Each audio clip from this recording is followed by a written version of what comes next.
A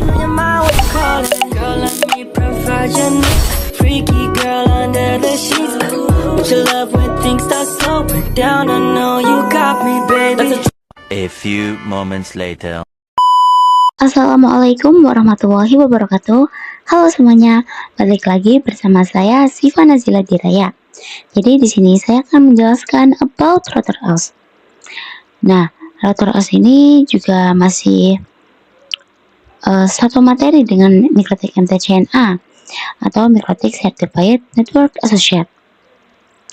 Jadi di sini ada beberapa materi atau pembahasan yang akan saya jelaskan, yaitu yang pertama mengenai router OS dan router board, lalu yang kedua router OS fitur, yang ketiga nama, tipe, arsitektur router board. Kita langsung masuk ke materi yang pertama, yaitu MikroTik router OS. Nah teman-teman, jadi router OS itu berbasis OS ya teman-teman, atau operating system, yaitu sistem operasi yang digunakan oleh perangkat MikroTik router board. Contohnya itu seperti Windows, Linux, server, atau virtualisasi seperti VMware, VirtualBox, dan Pinet.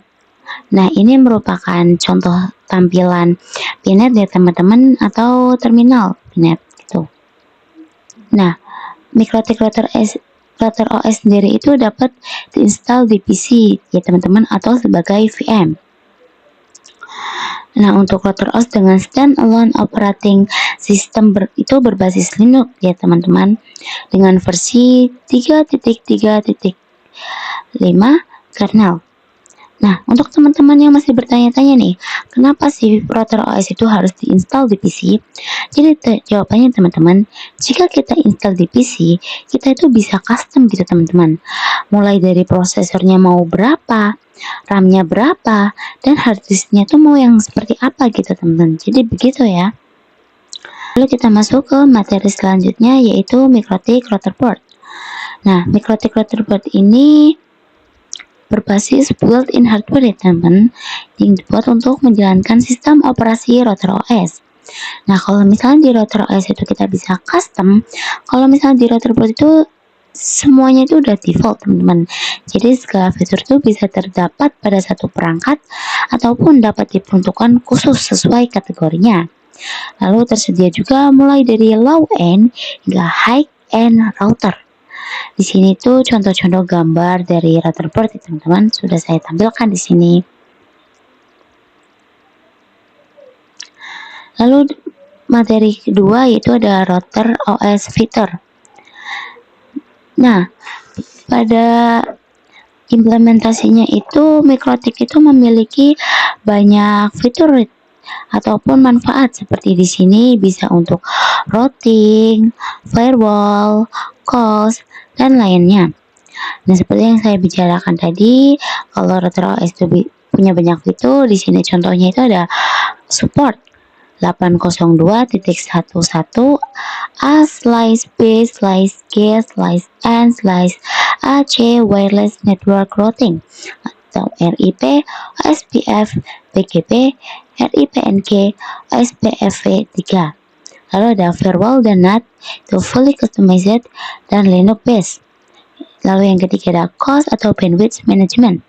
Yang keempat ada point-to-point tunneling seperti PPTP, PPPoE, ESTP, OpenVPN, lalu user management seperti DHCP atau proxy, dan hotspot atau radius, serta dan lain-lain.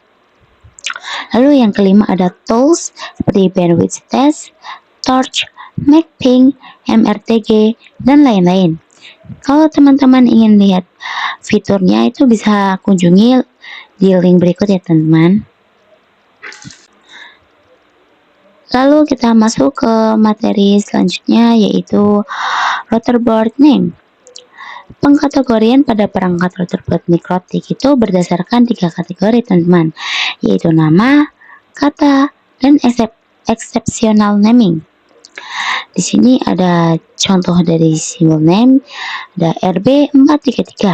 RB sendiri itu merupakan singkatan dari Rutherford dengan angka 4 yaitu kelas atau seri Rutherford, lalu angka 3 yang awal itu jumlah port Ethernet, lalu angka 3 terakhir itu jumlah slot min PCI.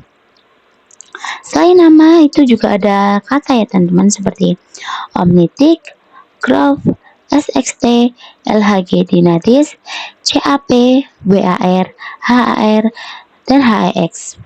Serta selanjutnya ada exceptional naming, yaitu nama yang disederhanakan dan disesuaikan dengan tahun pengembangan. Dan biasanya itu Ethernet-nya lebih dari 9 port gitu teman-teman. Contohnya itu ada Rutherford 600, 800, 1000, dan lain-lain.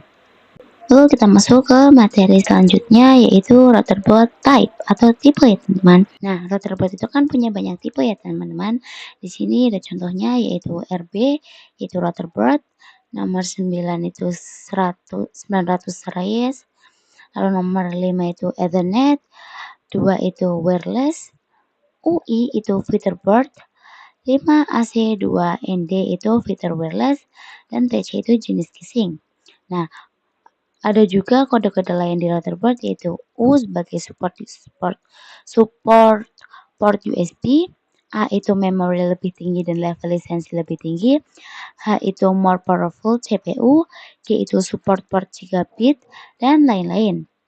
Nah, untuk teman-teman yang melihat produk naming Mikrotik lebih lengkap itu bisa lihat di link berikut ini ya teman-teman.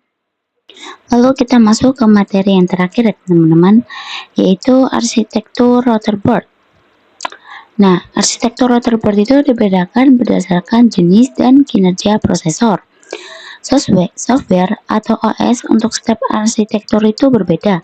Contohnya di sini ada seperti di gambar ini teman-teman, ada MIPS-BE, SMIPS, TILE, PPC, ARM, X86, MIPS-LE, MMIPS.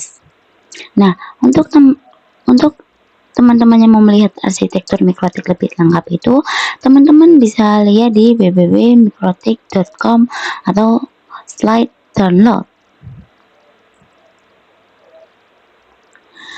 Nah, teman-teman, segitu aja materi yang dapat saya sampaikan pada kali ini. Mohon maaf jika ada salah-salah kata ataupun ucapan yang salah, mohon dimaafkan. Terima kasih. Wassalamualaikum warahmatullahi wabarakatuh.